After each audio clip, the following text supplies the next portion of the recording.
Ndugu wanahabari, tumekutana hapa kwa ajili ya kuendelea kufahamishana juu ya mrejesho wa shughuli ambazo tunaendelea nazo katika mkoa wetu wa Morogoro, na ikizingatia kwamba mwezi wa 3 umepita. Kwa hiyo kuna baadhi ya mafanikio ambayo tumeyapata kwenye shughuli zetu, ningependa mpate kuyafahamu. Kwanza, jeshi la polisi mkoa wa Morogoro limemkamata kijana mmoja anaitwa Jackson Nestor Katabi. Yeye ana umri wa miaka 30, ni mkulima mkazi wa Kaporo, kwa kosa la au kwa tuhuma za kumuua mwenzie, ni kijana mwenzie George Magnus Kayega, miaka 30, mkulima na mkazi wa Kaporo. Hili tukio limetokea Machi 28 mwezi wa 3 mwaka huu usiku katika kitongoji cha Kaporo, kata ya Kibaoni, wilaya ya Kilombero, ambapo kulitokea ugomvi kati ya marehemu na mtuhumiwa.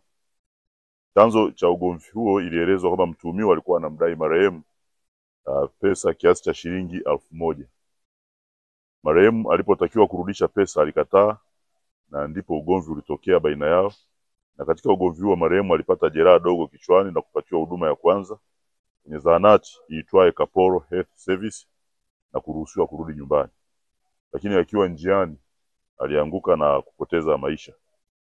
Msingi mtuhumiwa amekamatwa na hatua zingine za kiuchunguzi zinaendelea kusudi aweze kufikishwa kwenye mkondo sahihi wa kisheria.